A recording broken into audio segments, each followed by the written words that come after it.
A biconditional statement is similar to a conditional statement because it has that if-then structure, but actually it goes in both directionals. It goes in both directions. So that's why it's called biconditional. So it's P implies Q, and it's also Q implies P. So instead of writing those two statements separately, we have a special arrow that's double-sided, and we say P if and only if Q. The nice thing about the biconditional statement is that it's, I think, easier to remember. It's true whenever the conclusion and the hypothesis are matching, meaning that the biconditional statement is true whenever the hypothesis and the conclusion are both true, or when the hypothesis and the conclusion are both false. If you've got a mixed match, true false or false true pair, the biconditional will not be true.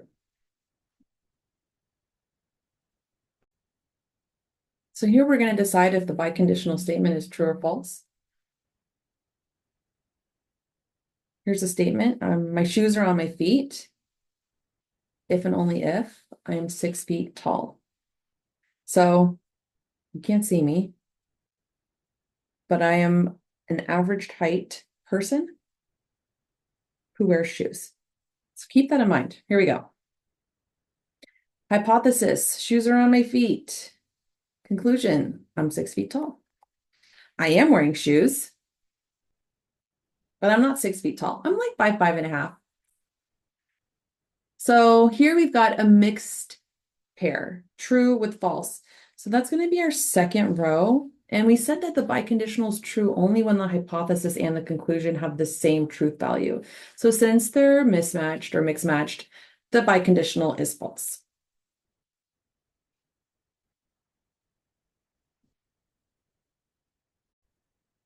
All right, here's a fun little thing called variations on the conditional. So of course we have our conditional statement, if P, then Q. So if you're sleeping, then you're breathing. Or in our example, if I take a shower, then I smell good. So if you're sleeping, then you're breathing, which I think this is reasonable.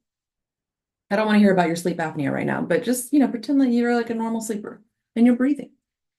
So there's something called the converse, and this is where you switch your hypothesis and your conclusion. So instead of if P, then Q, this would be if Q, then P.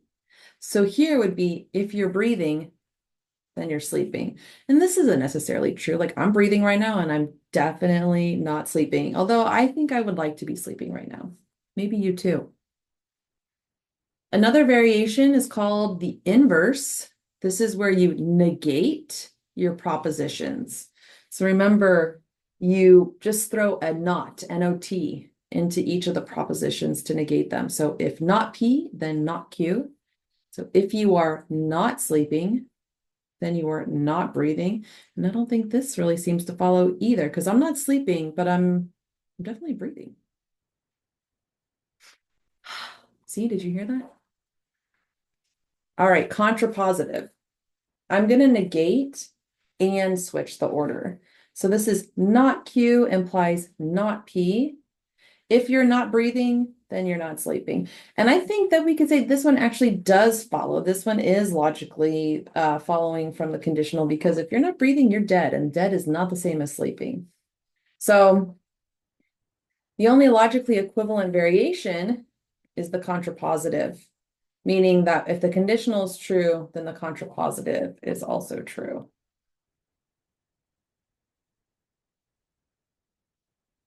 If the conditional is false, then the contrapositive would also be false. Here's kind of a handy dandy little table that you might want to throw into your notes about the structure. So it's basically a recap of what I said about switching or negating, or in some cases, switching and negating. So take a picture of that, throw it in your notes, save it for later.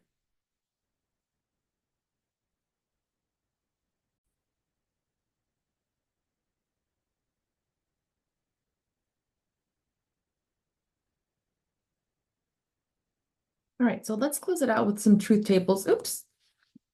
I want to just remind us of what the truth tables look like for the conditional and the biconditional. So these, to me, these are tables that are like your key, something for you at this point in your mathematical journey to memorize and use as a reference. And from these two tables, these two truth tables, we're going to be able to build other truth tables when we look at variations. So let's go ahead and look at the converse. So remember that the converse was where we switched directions. So this would be P implies Q. So we're going to go from the conclusion to the hypothesis. So in the first row, P is true and Q is also true.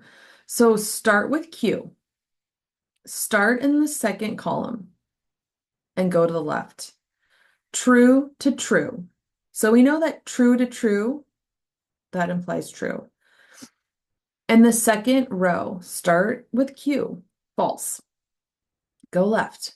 False implies true. We know that, yes. And then in the third row, true implies false. This is if I take a shower and then I don't smell good. This was the one that was a lie. This was false. And then false to false. This is the one that's always true. So really briefly, the second and the fourth rows, Q is false. So remember, Q becomes our hypothesis in the converse. We're looking at Q implies P. So if Q is false, that's the idea that like I've never started or I've never kind of upheld the beginning part of the promise. So those ones are always vacuously true. And we know that when they're both true, yeah, the implication is true, so I'm good there. It's just this third row that you might be thinking like, what is she talking about? So remember, you're going from Q to P. You're going from that true in Q to the left. Does that imply false? If I take a shower, then I'm stinky? That was the one that was false. So this is the truth table for the converse. Let's look at the inverse. So the inverse is where we negate both propositions. We still go from P to Q, but they're both negated. So whenever we have a negation in our logical statement, what we need to do is we need to create an additional row for the negations. So let's go ahead and look at P. So my truth values for P are true, true, false, false. That's in the first column, as it has been the whole time in this video. Thanks for sticking with me. So we've got true, true, false, false. If I want to negate P, all I need to do is just switch. Instead of true, true, false, false, I'm going to have false, false, true, true. And then I'm going to do the same thing for Q. So Q in the second column is true, false, true, false. In order to negate that, I need to switch them. So it's going to be false, true, false, true. And so now what I can do here is I can kind of ignore the OG, P, and Q, and I can look at not P and not Q. And I can say, okay, if P is false and Q is false, does false imply false? If I didn't shower, then I'm stinky? Yes, we said that that was true. In fact, the first two fall in that category of, well, my hypothesis is false. So this is vacuously true. This is the one where I've never started. I'm not fulfilling my promise. So these ones are both true.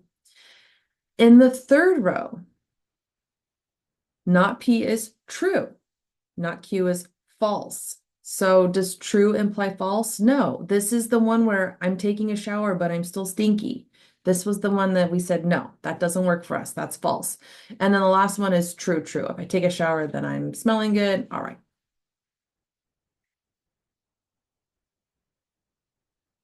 And then the last one is the contrapositive.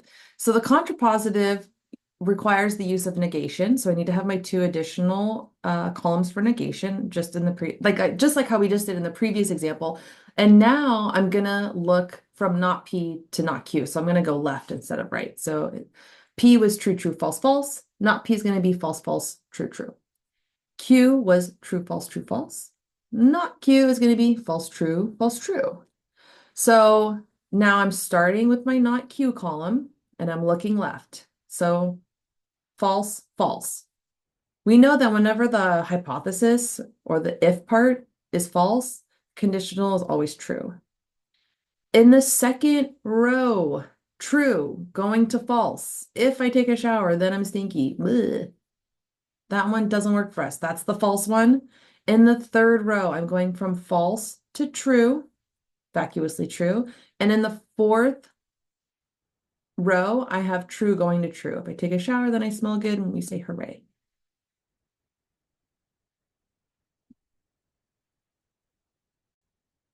If you made it to the end of this video, thank you. I know truth tables are weird and new, but they're also fun and exciting. I hope you enjoyed it. I hope this was your spark bird. Until the next one, take care.